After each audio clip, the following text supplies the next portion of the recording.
Good morning, my dear students. Today we are with a new chapter, that is cleavage and its types. So first, let you know about what exactly cleavage. You have already studied about the structure of egg and different types of egg you can find in different animals, and also the classification of the egg.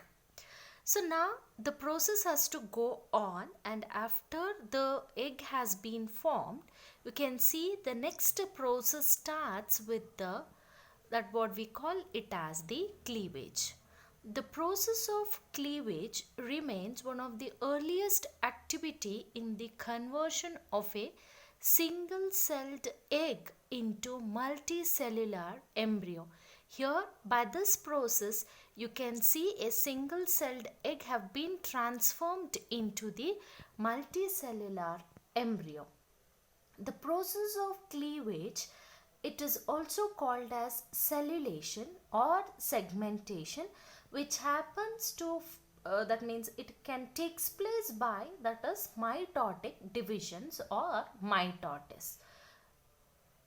These division results in the cells, and those we call it as the blastomeres.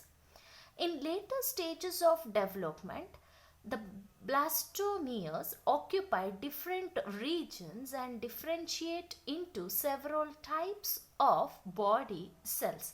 Later learn about this. So when you come for the evidence for this cleavage, the first cleavage of frog's egg was observed by Swammerdam in 1738.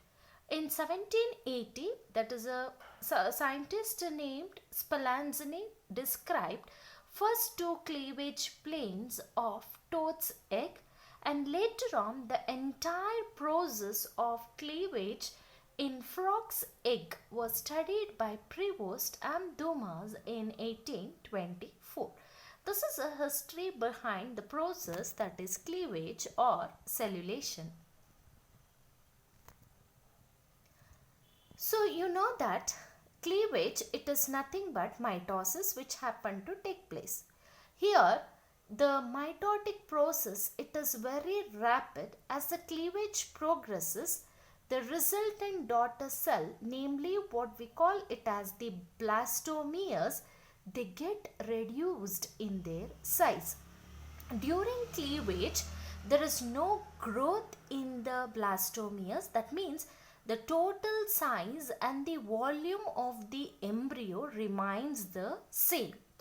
The cleavage result in a compact mass of blastomeres, that what we call it as the morula. Here in this picture, you can clearly observe the zygote get divided into 2 cells, and then 4 cells, and then 8 cells, and then the next stage, what we call it as the many cells, or what we call it as a solid ball, that we call it as the morula stage. Now it gets transformed into the later on blastula, while the wall of the blastula is called blastoderm, and it consisting of a central cavity, what we call it as the blastocoel.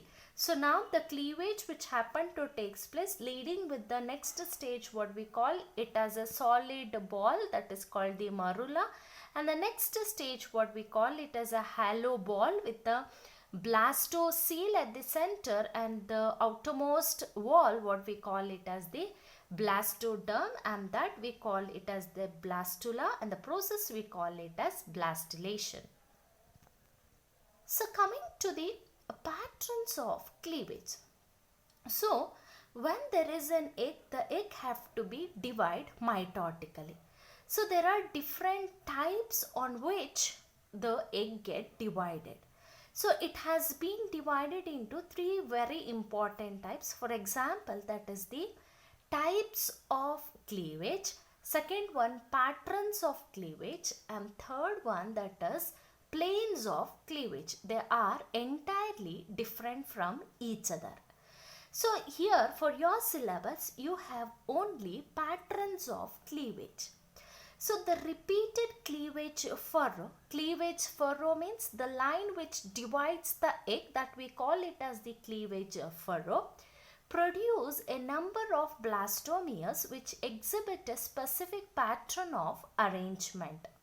The following types of cleavage pattern have been studied in different animals on various bases. As I told earlier, so it has been differentiated on different bases. On a basis of cleavage furrow, how exactly the cleavage furrow, that is holoblastic and meroblastic. Second one, on the basis of fate of germ layers. Germ layers, you know that is ectoderm, mesoderm and endoderm. On that basis, that is indeterminate cleavage and determinate cleavage. On the basis of arrangement of cells. So here what you have to learn, it is on the basis of arrangement of the cells. You are going to learn about the pattern of cleavage and different types of pattern of cleavage. So on that basis, during segmentation, that means during cleavage, the cleavage furrows are not formed at random, but they are oriented in a particular manner with a reference to the main axis of the egg, that means the animal and the vegetal pole, AP and VP. The orientation of successive cleavage furrow with respect to each other and to the main axis of the egg is unlike in different animals or different species. As such, various patterns of cleavage are found among different animals. Based upon symmetry, 4 patterns of cleavage have been recognized. First one, that is radial cleavage, you can found in sponges, cylindrids, sea urchins, sea cucumbers and amphiaxis. Spiral cleavage you can find in eggs of annelids, mollusca, nematodes, that is they are the invertebrate animals. They are also called as ribbon worms and some of the planarians. Third one, that is bilateral cleavage, that is nematodes, cephalopods, mollusk and some echinodermata, tunicates, amphibia and higher mammals. Biradial cleavage, that is ctenophores like bio. That means here these ctenophores, they are what we call it as the comb jellies. They are the invertebrates, but they look like jellyfishes, but they are not the jellyfishes. So these are the different, that means the 4 patterns of cleavage which is based on the arrangement of the cells. So next, in that first one, we'll learn about, that is radial cleavage. So when you have to see the picture very clearly what exactly the radial cleavage. So in this cleavage pattern, the division takes place in such a manner that all the blastomeres are placed in a radially symmetrical fashion around the polar axis. You must know exactly what we call it as the polar axis, and the blastomeres, the cells after the cleavage, those are called blastomeres, and they are placed radially in a symmetrical manner. So this is radial cleavage. It is the simplest pattern and which is successful division planes that at 90-degree angles relative to each other. This results in blastomeres aligned directly over or to the side of one another. When such a egg is viewed from the poles, the blastomeres seem to be arranged in radially symmetrical form. So here is an example of some of the examples like sponges, cylindrids and all. And here the radial cleavage, what you have the picture, it is about the sea cucumber. You can see the presence, that is 2 cells, 4 cells and 8 cell stage and 16 cell stage, 32, and at the end you can see the blastula. So when during the cleavage process when such an egg is viewed from the poles, either from the animal pole. So the blastomeres, what do you find, they are symmetrically, that is radially symmetrical form. So that what we call it as the radial cleavage. The second one, that is biradial cleavage. So this is something different forms in this pattern. So look at the picture. 4 blastomeres, they arise by the usual 2 meridional cleavage. So meridional cleavage or meridional plane, it is a type of plane of cleavage. It is not the pattern, but it is the plane of cleavage. When you say that is meridional cleavage, when a cleavage furrow bisects both the poles of the egg, passing through the animal vegetal axis, the plane of cleavage, it is said to be meridional plane. So in the second picture, you can clearly observe that the cleavage furrow bisects both the poles of the egg, that is AP and the VP. So that plane we call it as meridional cleavage, and in this pattern 4 blastomeres, when they usually appear or results in the meridional cleavage. So the third cleavage, it is repeated mitotic division, one after the other. In the first cleavage, what you found, that is the that happened to take place in the meridional cleavage. Later on, the third cleavage plane, it is vertical, resulting in the formation of a curved plate of 8 cells arranged in 2 rows of 4 each. So in the picture, you can clearly observe in the third picture. So in these rows, the central cells, what you find, it is larger when you compared with that of the end ones. So this is about the biradial cleavage. So the third one, that is the spiral cleavage. The spiral cleavage is diagonal to the polar axis. So in this type, the spindles for the third cleavage, first, second and third cleavage, instead of being erect, what you found, they are oriented diagonally, so that the resulting upper tier of the cells is sidewise. So in this picture, you can clearly make out the upper 4 cells, they are placed over the junction between the lower 4 cells. So here what happens, there are 2 types of cells they are formed. Whereas the upper smaller cells, what we call it as the micro, and that means the smaller one, micromeres, and the lower larger cells, what we know it as the macro, that means the bigger one. The spiral cleavage results due to oblique position of the mitotic spindle. See, in the first picture you can see that is the mitotic spindle. This type of cleavage is called as spiral type because the 4 spindle during the third cleavage are arranged in the manner of spiral. So this type you can find in eggs of annelids, mollusca, that is nematodes, and some of the planarians. So the last one, that is bilateral cleavage. In this pattern of cleavage, the blastomeres are so arranged that the right and the left side, they become distinct. In this case, 2 of the first 4 blastomeres may be larger than the other 2, thus establishing a plane of bilateral symmetry in the developing embryo. So here is the picture which you can see clearly. The first one, it is an amphibian egg, and later on you can see that is the division, and there is a first 4 blastomeres which are larger than that is the next formed 2. So there you can see this type of cleavage, we call it as the bilateral cleavage. So now coming to the influence of yolk on cleavage. You already know that every egg has consisting of an yolk, which is a nutritive material. So the yolk is always present in the egg at the beginning of the cleavage, whether it may be microlecythal, that means little, or greater amount, that is the macrolecythal. Or it may be evenly distributed or unevenly distributed, that means isolecythal, or it may be telolecythal egg.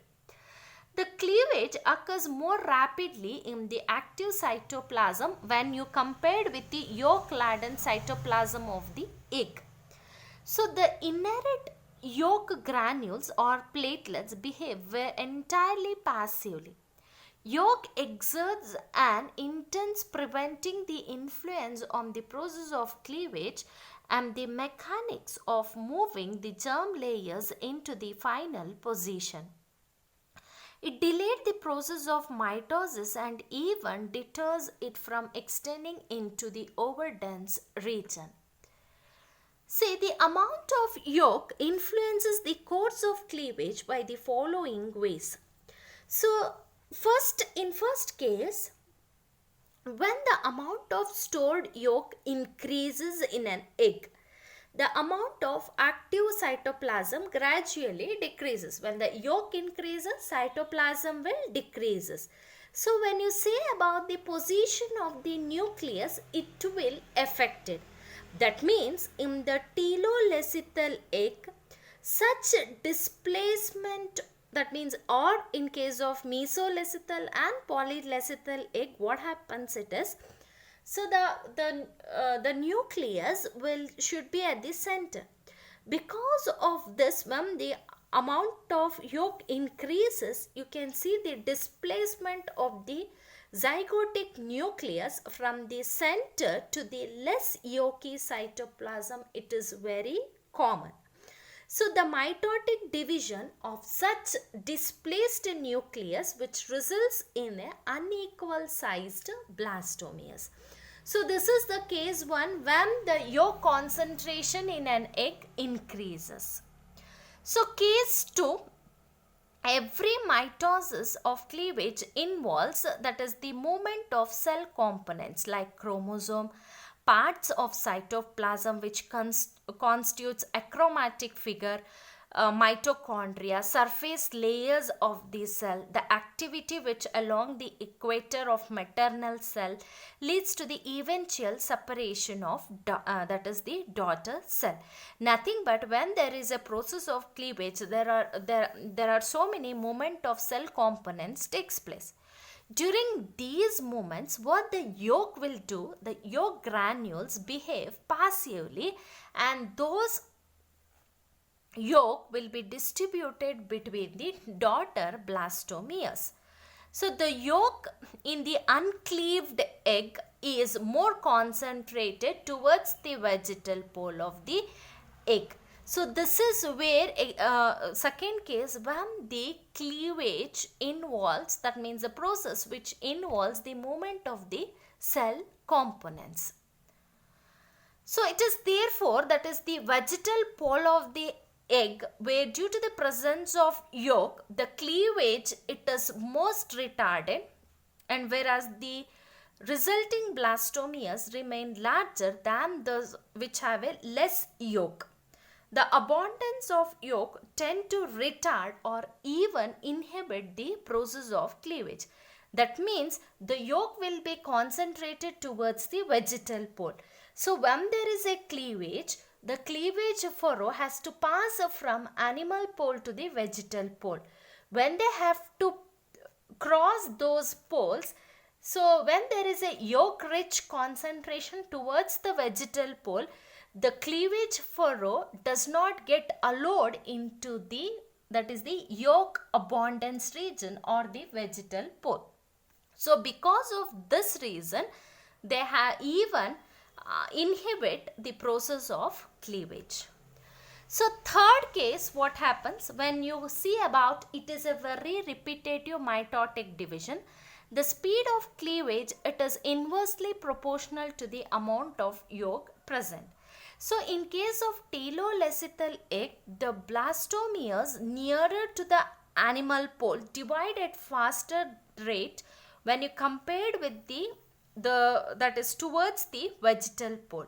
because the passive behavior of the inert, that is the yolk, in the yolky parts of the zygote and its daughter blastomere obstruct the formation of cleavage furrow. Therefore, the nature of various metabolic activities of the egg and blastomeres they get derived from it depends upon the amount and the placement of the yolk mass. So this is about the how exactly the yolk which is present in the egg influences on the process of cleavage, or you can call it as the cellulation or segmentation. Thank you.